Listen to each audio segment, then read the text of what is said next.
I'm very excited that we have former Ambassador Erik Benjaminson here. He served 32 years in the U.S. diplomatic service, retiring in 2013 as the U.S. Ambassador to Gabon and Sao Tome and Principe, and to the Central African Economic Community. Previous to that assignment, he was Minister Counsel for Economic Affairs at the U.S. Embassy to Canada, acting U.S. Ambassador to Namibia, and Deputy Head of Mission in Burkina Faso. At various times, he also served in Nigeria, China, Cote d'Ivoire, and Brussels. He currently serves as Senior Advisor for Global Partnerships at the University of Oregon and manages the university's WorldOregon Center for Transnational Research on Sustainable Development. It's incredible that we have all of these fantastic experts in our backyard, and they all come to live in Oregon because good ideas thrive here. Anyway, he also works as a consultant to international investors and energy companies entering or doing business in West and Central Africa. He was awarded a Superior Honor Award from the U.S. Department of State and the Grand Cross of the Equatorial Order of Gabon. That's cool. Does that come with like a sash? He was also the Melvin Hill Visiting Professor in Humanities at Hobart and William Smith College in New York State. He has an honors degree in history from the U of O and certificates from the U.S. Department of State in Chinese language and international economies. And he speaks French and Russian, but today he's going to speak English. Let's give him a big hand. Thank you. I just use that. I think Tim got the causation backwards on the ret'd nuclear reactor thing. Having grown up in Oregon, I'll say something about that. I would suspect that the nuclear reactor made ret'd what it is, not the other way around. Yeah, Tim left out, thank you. Excellent right-on introduction with two minor deletions that I didn't tell you about. And let me first start by thanking Tim and Derek and WorldOregon for this. It's great fun, and I only had to drive 90 minutes, so it's very easy. I actually grew up in Brownsville, if any of you know where that is. So it's not that I showed up in Oregon late in life. I actually was here and then left and then came back. And to put a hole in whatever objectivity you think speakers have or that you think I might have, my grandfather and father are South African or were South African. My father emigrated here as a child. My grandfather had been part of the great Russian diaspora of people going to South Africa. And my father was born outside of Cape Town and came here as a teenager. So it doesn't make me one way or the other about South African politics or economics, but it does make me love the country and the people, and I've been there a number of times. And I should say a long, long time ago, I was the desk officer for South Africa in the US, in the State Department. So, and I've been there, I can't tell you how many times. Namibia is right next door, of course, so I went there all the time. So I have some background in South Africa, but I'm certainly glad you didn't put down that I had been ambassador to South Africa, which would have been criminal and wrong. And I was only trying to get you to believe that that might have been true, but you didn't fall for it, so thanks. Look, I really want to have your questions and give you an opportunity to ask me questions, so I'm just going to try to limit myself to 20 or 25 minutes. But I'd like to give you a sense in that 20 or 25 minutes of the complexities that make up South Africa, number one. Number two, why it is an African country and is not an African country. And I mean nothing racial about that. This is geography, not race.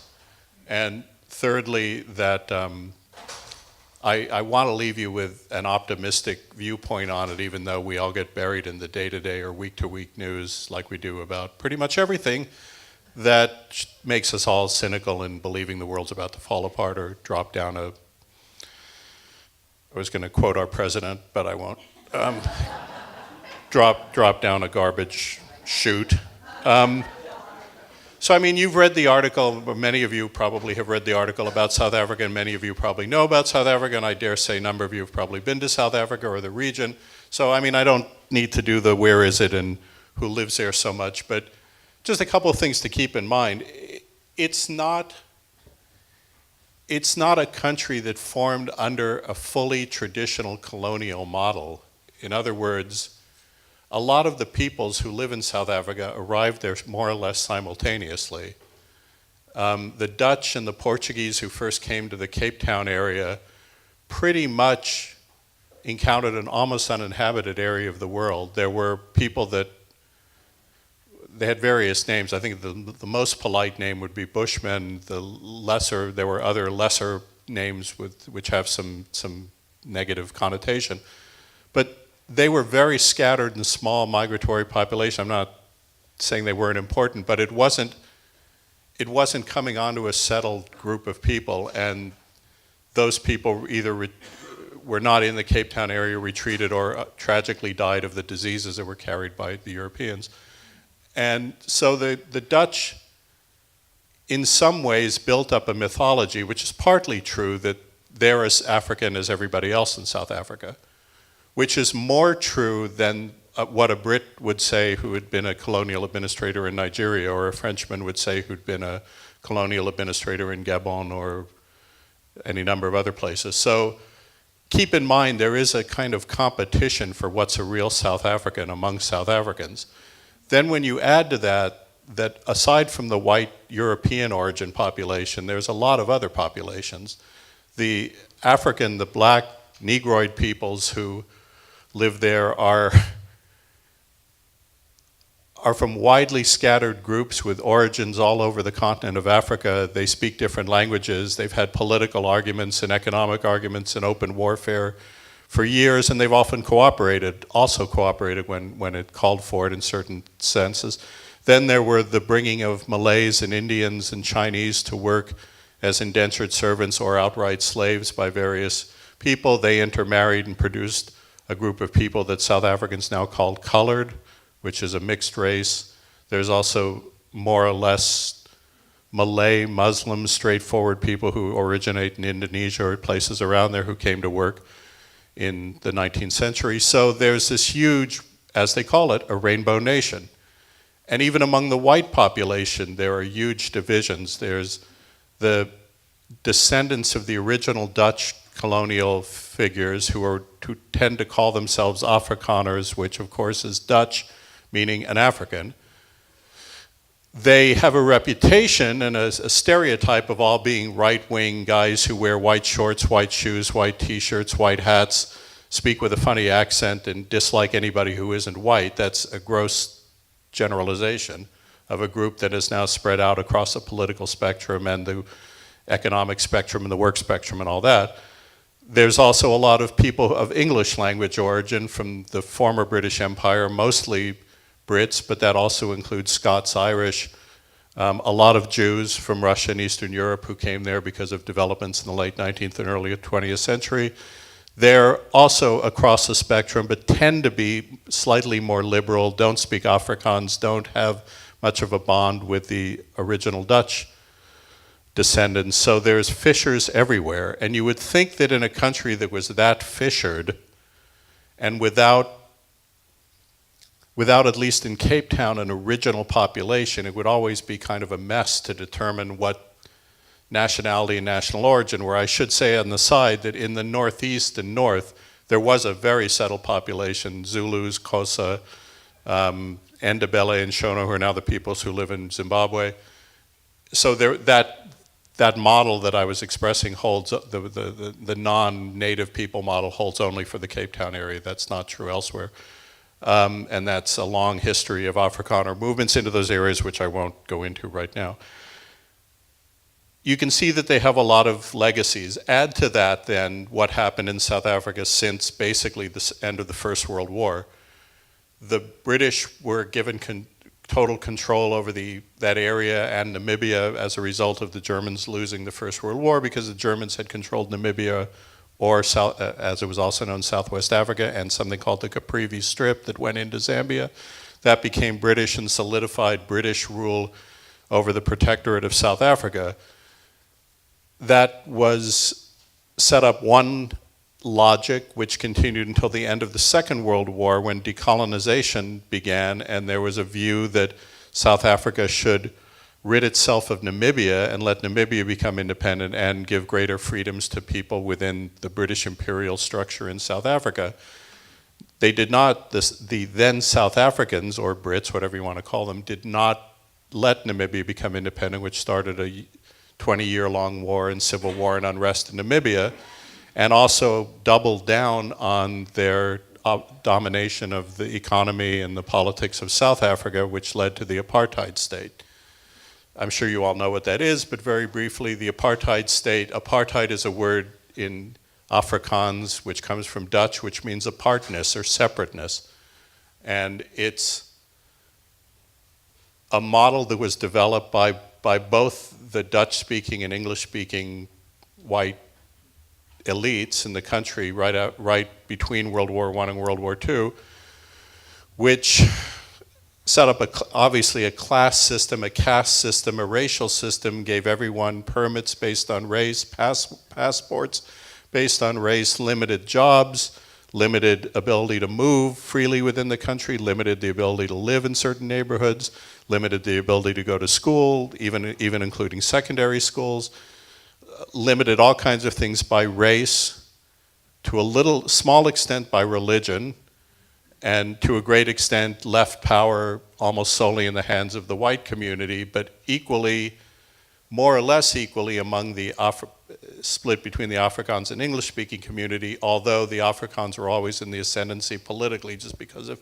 party organization and sheer numbers when you compare the Afrikaans to the English-speaking numbers. So I'm just trying to leave, I mean, there's no way to explain all of the South African dynamics in less than 20 minutes, but I'm just trying to leave you with a sense of how complicated it is. And this model is very unlike the model that you'll encounter in most other African countries. Nigeria is a big, dynamic, energetic country riven by all kinds of disputes, but it really was a classic colony. The Nigerians of all stripes of Africans were there. The British came in, they took it over, they managed it until it became independent, then they left. It's pretty simple. By comparison, South Africa is a wealth of complexity. There is the fact that during this apartheid, this long and horrible period, there was an active resistance to the apartheid government by both black South Africans, colored South Africans, and a number of white South Africans, although they tended to put their lives on the line less than the blacks and coloreds did. There was a guerrilla movement inside the country which started, and Nelson Mandela was an early member of that movement. That split into several movements which warred against each other and against the white regime. There was the African National Congress, of course, which had internal units and exiled units. They had an army which was trained in Zambia and Tanzania and Zimbabwe and other places around the border, which conducted, I'm not going to throw out the terrorism card, so let's call it guerrilla warfare inside and outside the country. The ANC often responded with technically illegal, in terms of international law, illegal actions. They often went into Mozambique, Zimbabwe, Zambia, Tanzania, and executed African National Congress leaders that they knew were there without the permission, obviously, of those countries that they went into. Those long-standing semi-military conflicts were matched by long-standing social and civil conflicts inside South Africa. So you had a number of uprisings, a number of popular demonstrations, often became violent, the violence almost solely by the white side, Sharpeville massacres in the 40s, the others in the 60s, you'll all remember hearing about, in which unarmed demonstrators were shot. That created just a legend of oppression and a fight against oppression, which continues to keep things going until this day. There was, as I noted, a white liberal community, both English and Afrikaans speaking, which tried to work with some of these liberation movements and tried to change the governing tone of the country, but they were A, in the minority, and B, they tended to be exiled as soon as they popped up. They weren't shot, except in very rare cases, they weren't shot, beaten, or brutalized in the way that non-whites were, but they were exiled. So you will meet a lot of South Africans my age living around the world, particularly in California, particularly in other places, similar climate, that were essentially exiled out of South Africa by the white government and made lives elsewhere. This prompts a question, which I think would be of interest to most people here, as to what the US should have done, did do, didn't do during this whole long period of apartheid that ran from, as I said, in one sense or another, from about 1920 to about 1990. And one could argue it still continues today, at least economically, but I'll come back to that. I was sort of involved in that a lot. My father was one of those English-speaking liberal people who had a deep concern about what went on there, but didn't live there. I was a desk officer for South Africa when the U.S. put on the first sanctions against South Africa in the mid-1980s. This was in the Reagan administration, which had a long history in the U.S. because, as many of you will remember, Congress passed these sanctions in sort of a fit of justifiable protest. President Reagan didn't want to implement them because he thought they were a bad mechanism for compelling change. Congress overrode the veto. Very rare thing, overrode Reagan's veto, so we had to implement the sanctions. That's where I was working the whole time, and then was told, implement the sanctions, you have to do it according to law, you have to dot all the I's and cross the T's, but don't get too enthusiastic about it. That was sort of what my marching orders were, and I was, 26 years old, and which said something about the administration's desire to really make this operative, as it was all on the shoulders of a 26-year-old half South African, which I'll tell you something funny, which tells you something about the sanctions. I was doing some consulting work which involved Sasol, which is a big South African oil and shale oil and petroleum company, and I was in London talking to them a few weeks ago, and I joked with the guys that I find it kind of ironic that I'm sitting here with you because I'm the one who wrote the sanctions that shut off your exports to the US in the late 80s and caused you to consolidate all your operations in South Africa. And they said, no problem. In fact, it's great because we became a stronger company for this, and we became a world leader in technology because we didn't have to worry about you people. So thank you very much for that. Just one of the great ironies is in my lifetime, I can be thanked by a victim of sanctions for sanctioning them. Who knew?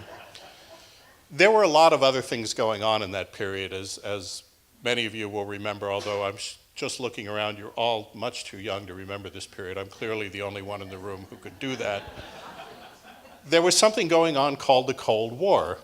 Some of you may remember that expression. And I'd like to add, Tim, that in addition to my Equatorial Medal from Gabon, I have a Cold Warrior Medal. Anybody who served in the US government or armed forces between the years of 1946 and 1990 could apply for and receive a medal. You think I'm kidding? I have it I am a Cold Warrior with a designation. How can you not get it? I mean, write a letter to the Defense Department, it was free. So as a Cold Warrior, that raised a number of other issues for the United States and some other countries. South Africa was fighting wars, the white government in South Africa was fighting wars by proxy to maintain a buffer zone around it, and because some of them actually believed, some of them used this as a talking point, but some of them really believed that there was a Soviet-backed communist threat to South Africa, which they had to keep at arm's length by fighting wars in Angola, Namibia, and to some extent in these so-called frontline states, Zimbabwe, Zambia, Tanzania. The US was seduced to some extent by that argument, although we too sometimes used it as a propaganda vehicle, mostly with Congress to get money for the defense budget. But we were unwilling to see South Africa taken over by quote-unquote communists backed by the quote-unquote Soviet Union. We had we had proxies working for us. If you remember Jonas Savimbi in Angola, who was the Angolan semi-right-wing leader, more of a sort of megalomaniac who worked as a pro-Western force in the Angolan Civil War against the Soviet-backed forces in the Civil War. South Africa essentially, and in a couple of year period in the late 80s, was fighting a war against the Soviet Union. It just didn't look that way. The turning point, well, let me stop and give you more of a context. The South African sanctions, it sounds like I'm going all over the place, but bear with me for 2 minutes. And this is my opinion, this is not some official government opinion or anybody at WorldOregon. The sanctions the economic sanctions that we imposed against South Africa made things troublesome for a few people. It pushed the economy down a couple of percentage points, which made things troublesome for everybody.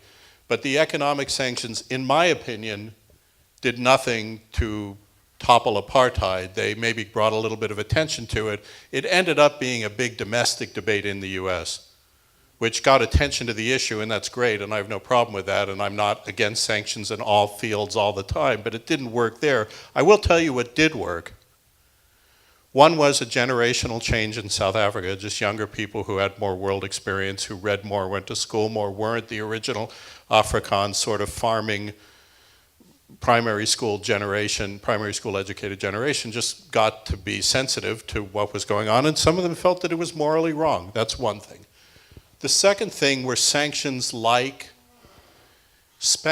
sports. The South Africans, like the Australians, are the most sports nutty people I've ever met.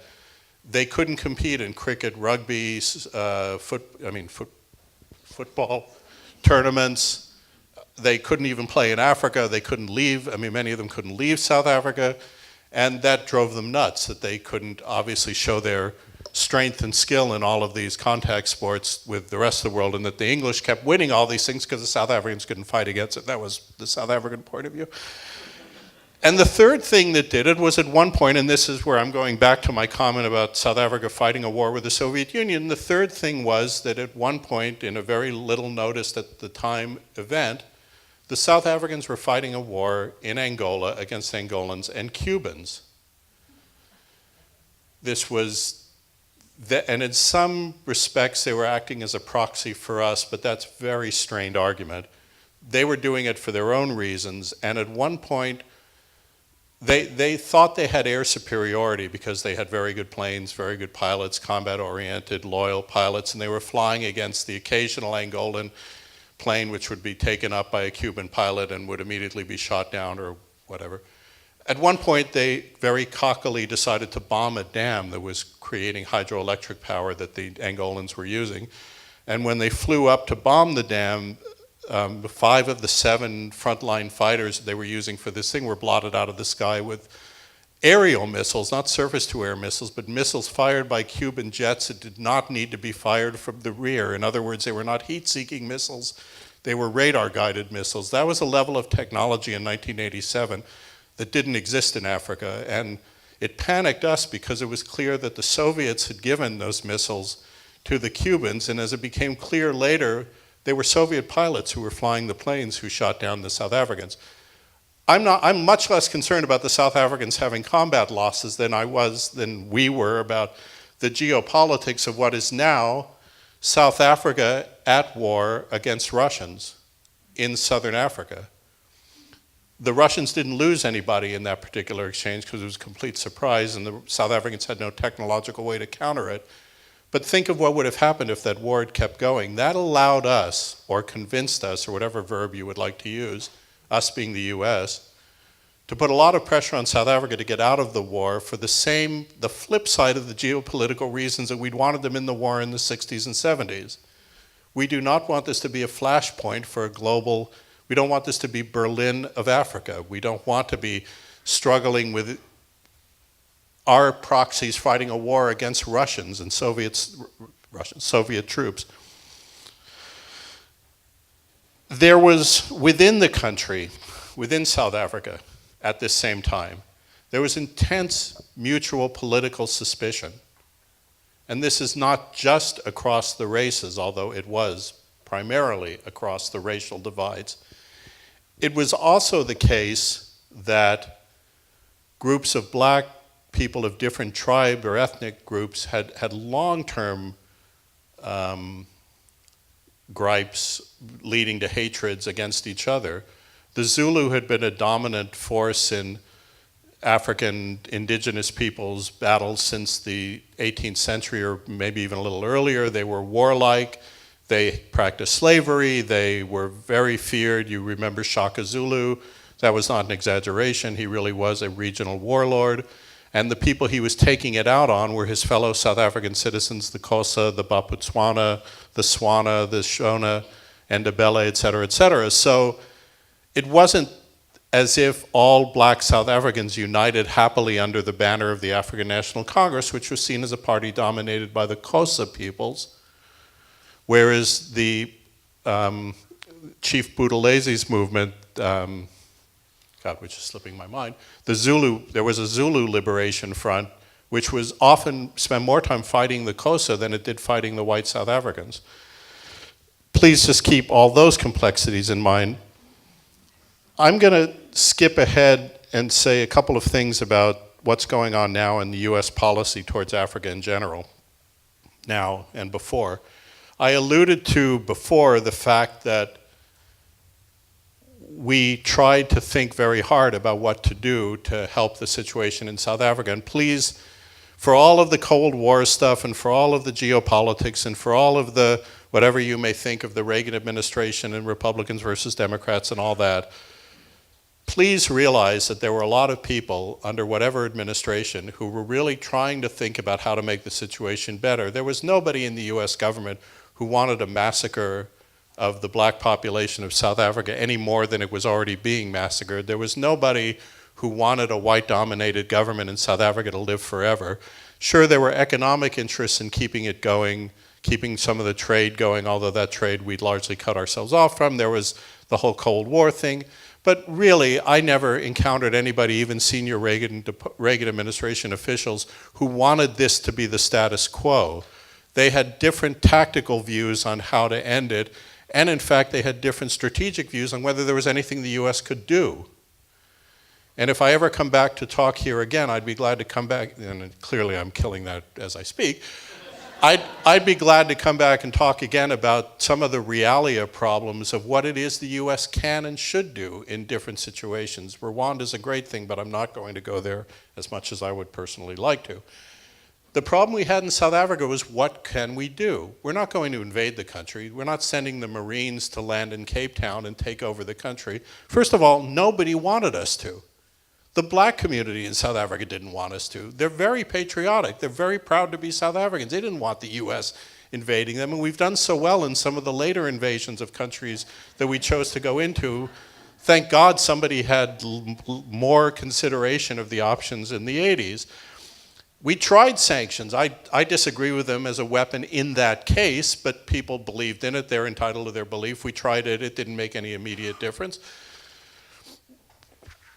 We participated in sports sanctions. We didn't have rugby teams playing in New York or wherever people play rugby in the US. So, I mean, we did our part, but it wasn't, you know, and then you have all this sort of, oh, well, the US banking system still allowed South Africans to, okay.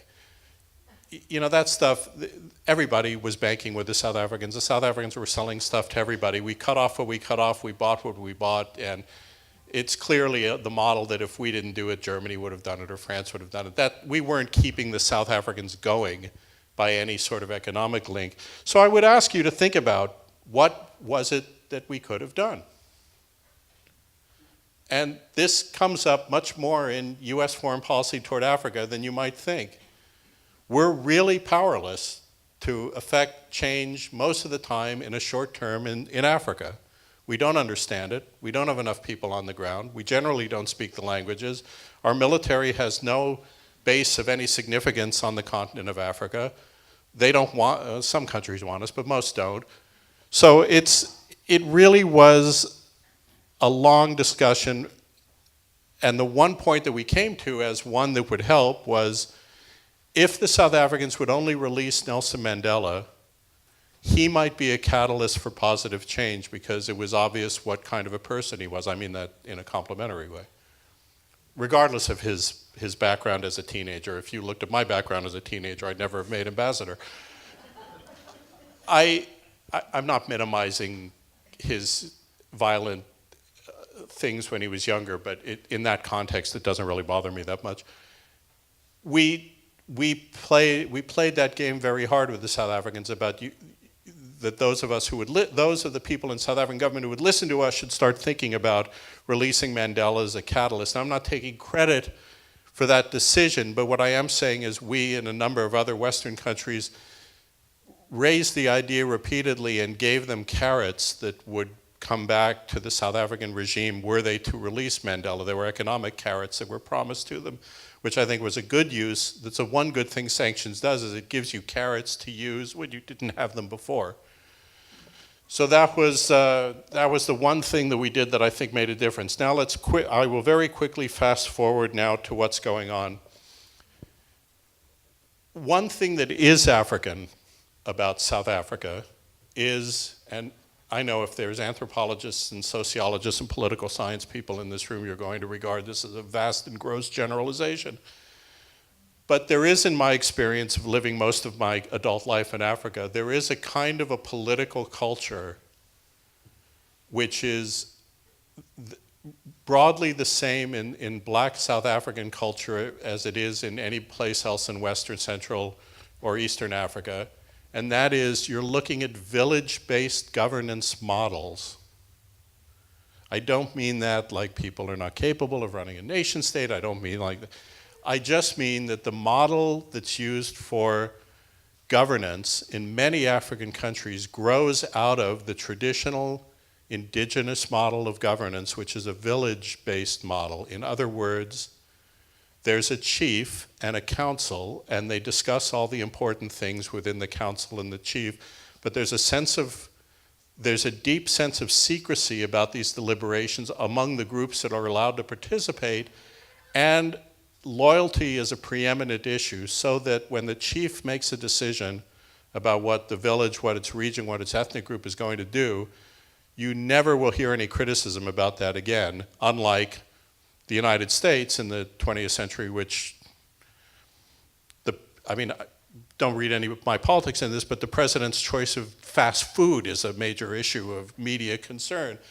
And you don't see that in Africa, which plagues modern democratic growth in that people are not, by their own training and upbringing and history, they're not inclined to go after their leader. Now, whether that leader is the leader of their ethnic group like Mangosuthu Buthelezi or Reverend Tambo or Jacob Zuma, they're not inclined to publicly critique him, which first of all gives the rest of the world the idea that everybody's 100% behind the guy, which is obviously not true at all. Secondly, it doesn't allow for the leader, the ruler, to have any sense of what's going on around him. I mean, most rulers, I tend to think, live in kind of a sterile box anyway, even ours, a Washington inside the Beltway, whatever we want to call it. That's probably doubly true for African leaders who are surrounded by people who are essentially sycophants who tell them what they want to hear all the time. And they don't have until very recently. Now they may, to the extent they use it with the internet and whatever, smartphones, they didn't have access to what's really going on in their countries. And it's very hard to travel in a lot of these countries, less in South Africa, but people don't get out. And the president of Gabon used to tell me he was so impressed with his wife who used to travel around Gabon. He said, why would I do that? It's impossible to get around this country. And his wife was French. So,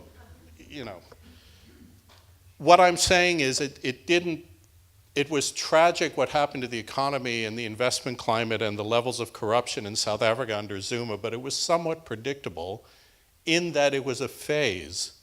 It's the transitional phase, again, in my opinion, the transitional phase of a country that went from a sort of bureaucratic European structure overnight to a structure run by people whose heritage, political heritage, was this village and chief model.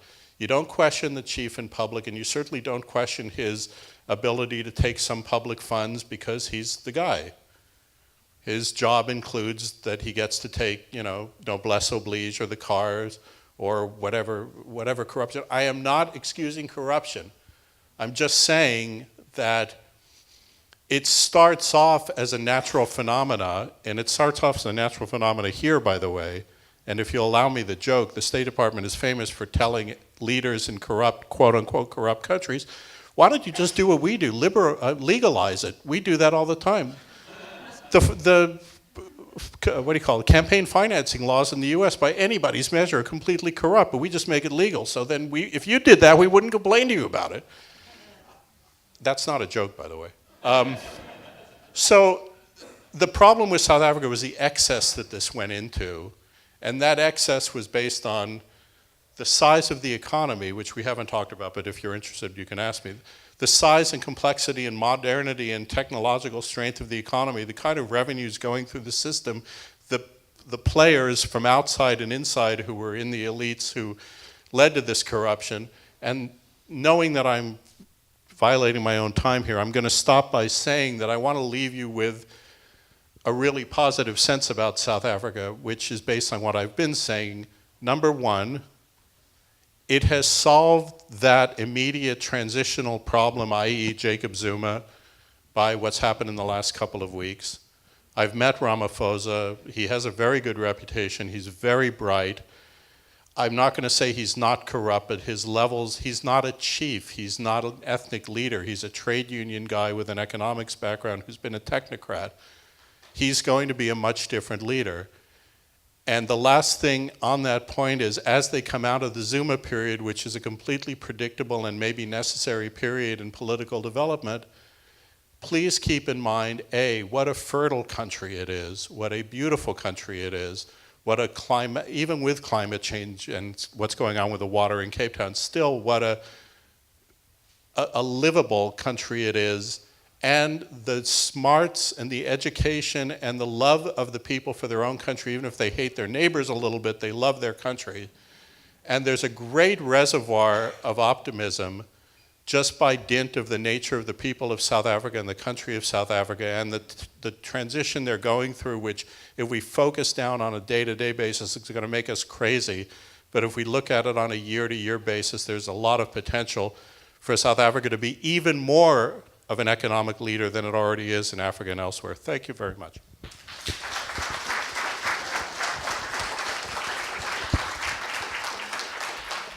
Okay, and I want to remind you all, if you've got questions, we need to have them on the mic because we are live streaming, which means you also have to watch your P's and Q's.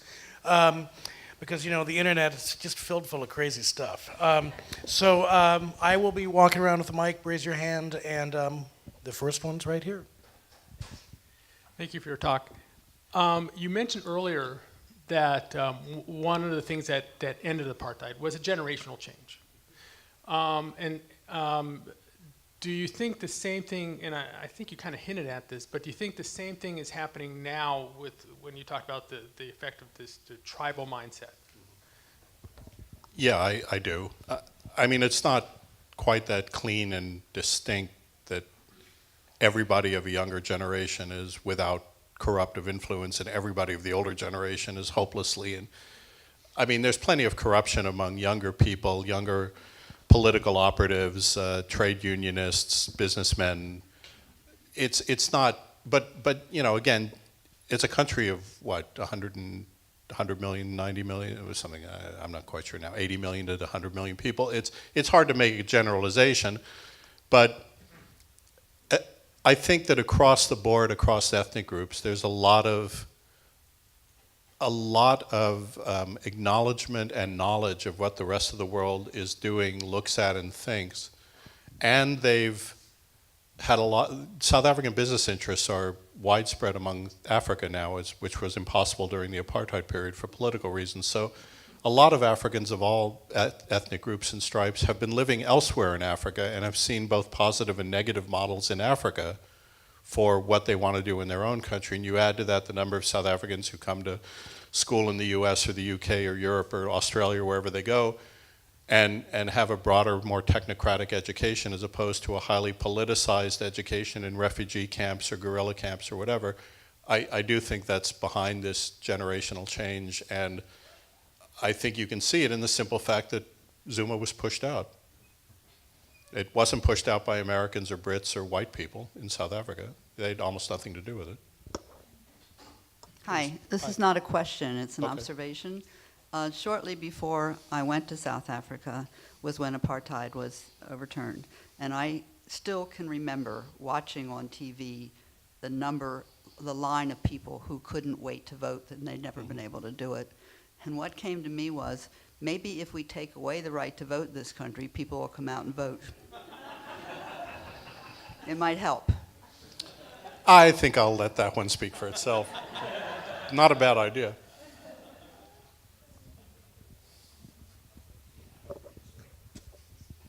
Thank you.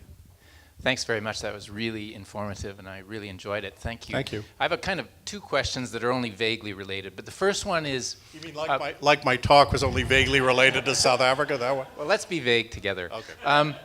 My first question is foreign policy is always a two-level game. So you've got the international sort of stage and influence, but also domestic constituencies. And I wonder if you could just say a few words about domestic pressures from people like the black congressional African Americans and pressures to sort of force or influence foreign policy.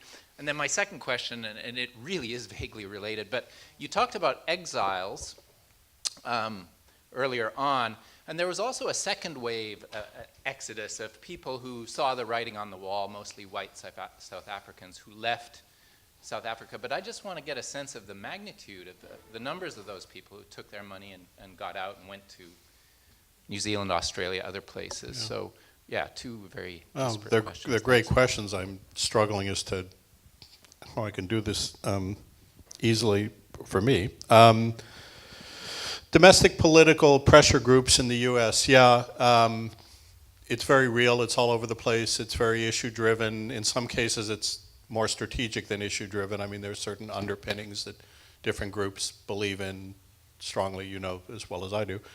In the South African case, yes, the Congressional Black Caucus, the individual African American members of Congress, individual prominent African Americans in the U.S., including, Mayor Young of Atlanta, Reverend Jesse Jackson, a number of people who weren't directly in weren't in federal elected politics, were very strong on the issue and saw South Africa not only as South Africa in and of itself as a human rights issue and a ethical issue, they saw it as a proxy for issues in the U.S. And I wouldn't argue that point, and it's not my place to say, but their pressure was generally very helpful in keeping the debate alive. It was less, I won't say it was less helpful tactically, but it was predictable, and it wasn't, as many ethical debates are, and this one was correct, it wasn't very flexible. And,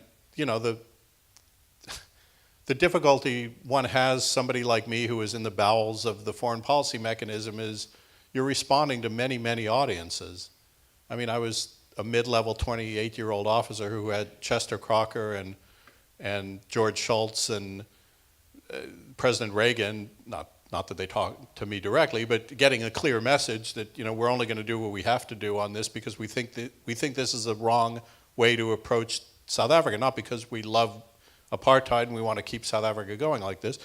And the Black Caucus and the congressional members who would say, it's a moral disaster, it's a swamp, you've got to make it better, you've got to do everything you can, short of maybe sending the Marines into Cape Town.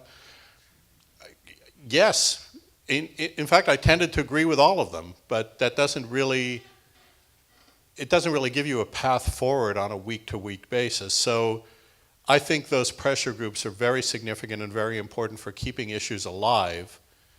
And I suspect that in that period there was more tactical flexibility than I was seeing because it was done above my pay grade. I think that when George Shultz and Reagan met with those people and the National Security Council met with the individual members in the Congressional Black Caucus, there was a more tactical discussion, but it wasn't going to be made public, and it certainly didn't dribble down to me in my little bunker in the bottom of the State Department. Your second question, God, remind me. I got so flabbergasted trying to answer your first one. What? Exiles, yes, thank you, okay. Yeah, you know what I'd compare it to? I'd compare both the corruption problems, the economy in some senses, and this wave of exiles. You may find this totally bizarre, but I compare it to Russia after the Soviet Union. Russia also has enormous corruption problems, which is not based on a village chief model, it's based on whatever it's based on. I'm no Russia expert, but it's prompted waves of emigration, and there were waves of emigration from both the Soviet Union and Russia like there have been from South Africa at different periods. There were Russians who left after the revolution, there were Russians who left because of Stalin, there were Russians who were fighting in the Red Army and stayed in the West, there were then after Soviet Union, there were just technocratic people who wanted to get a job, there were spy exchanges, the whole 9 yards, and South Africa was a little bit like that. generally, black South Africans didn't have the wherewithal to become exiles to Western countries where they were able to take out all their money because they didn't have any money. And they probably could not have on their own bought a plane ticket to New York. But they were exiles in the region under the auspices of the African National Congress or the Pan-African Congress or one of the other groups. So one set of exiles were guerrillas in waiting, or people, the brightest ones, and I mean brightest not by my yardstick, but by their leadership, the ANC or the PAC leadership. They'd send those people under scholarships to universities, mostly in Europe. They didn't think much of the US in those days, so they tended to go to Sweden and the Netherlands and whatever. And those people, they created a cadre of very well-educated and elite freedom fighters. So that was one set of exiles. There was a set of exiles of basically English-speaking South Africans who didn't have the commitment to the territory that Afrikaans did because they had somewhere else to go. And a lot of them were fairly recent immigrants into South Africa. So a lot of sort of younger people with an education who were English speaking could go to, they were dual citizens in England or Scotland or Ireland or Canada, or could go to those places, or Australia, New Zealand. So you had that wave. You had a wave of specifically Jewish immigrants who either in the 40s and 50s wanted to go and defend Israel. A lot of South African Jews took the advantage of having an option to go to Israel to leave South Africa. Others went to just joined other English-speaking whites in leaving the country for ethical or moral or business reasons. And they generally had places to go because the diaspora of Jews is such that they had relatives in the US. The joke about Perth, Australia is it's a larger Jewish city than Tel Aviv because it was on the west coast of South Africa, and that's where the Jewish South Africans tended to go because the Australians welcomed them there at that time. Now you see a wave of South Africans, I wouldn't call them exiles, but they're immigrants. Then they include black, colored, everything, going to school, staying after school, getting jobs, working in the financial sector or whatever. So that's still the model that a lot of elite South Africans do tend to go overseas, but that latter group is going to come back, and already is. And they'll come back more now that the governance in South Africa is arguably going to be better. So, thank you. So I've got a little two-pronged question. When we think about Africa and the US, we frequently think about famine, failed states, corruption. How do we change the narrative about a continent as complex as Africa? And then B, how successful do you think people like Mo Ibrahim are in terms of countering corruption on the continent? Please don't take this the wrong way, but my first suggestion as to how to counter the narrative about Africa is stop talking about Africa. It's about, I mean, there's 40 plus countries with vastly different economies, ethnic groups, backgrounds. The fact that a lot of the people that live in Africa tend to have dark skin is sort of irrelevant. And yes, they all share certain things. Yes, they generally share hot climates. Yes, they generally share a certain colonial history, although that's by no means the same. Some were not colonial states, some were different kinds of colonial states. The British were different, the French were different, the Belgians were different, the Germans were different, whatever. And the growth patterns of these nations have been vastly different, particularly in the last 10 years. So you've got real winners with strong, booming economies, employing a lot of their people, going to employ more. Among those, Ethiopia, Ghana, to some extent Senegal, to some extent Nigeria, but that's kind of a more complicated story. Then you've got the basket cases, largely because of governance, Zimbabwe, Angola, Gabon. Gabon a little less because it has oil, but it's still, there are governance issues. And then you've got the sort of completely collapsed, failed states, South Sudan, Somalia, Equatorial Guinea, arguably, a few others. And it's hard to make a policy for all of that. Some tend to be real believers in a different political ideology. Some tend to be Western-oriented or liberal democracy-oriented, but they don't like us. Some tend to like the Russians. Some tend to be beholden to the Chinese. And that sense of internal foreign policy is very different country to country. So I think you have to sort of pick the ones where there's something positive to do. There's a lot of investment that should be made in Africa. There's a lot of Americans that should be investing in Africa that are giving up that market to whoever it is, to some extent the Chinese, but also to the South Africans. A lot of American investors are losing out in competition with South African investors within Africa. It's not just the Chinese. The Turks are there, the Moroccans are there, the Russians are there, everybody's there, and Americans, as a generalization, tend to be hung up with 6-month timelines and board meetings and lawyers. They have to show a profit in 6 months. Their lawyers won't let them do anything that might have a risk involved. Sorry for the lawyers in the room. And their board meetings demand immediate action, and why, if you haven't been profitable since January, the hell with it, we're getting out. I know that's an exaggeration, but it's not as much as you might think. The second part of your question, God, my mind is not working, just word. Mo, thank you, yeah. I think what he does is great. I think what he does, Mo Ibrahim, who runs a foundation that argues about corruption, rewards leaders who are not corrupt or move away from corruption. I think it's great because he's not Western. I mean, we can't do that. Nobody wants to take white Europeans or Americans or North Americans seriously in talking about corruption, because they just say, well, even if they're less corrupt than we are, what do they know about our situation and our context? And then you add to the fact that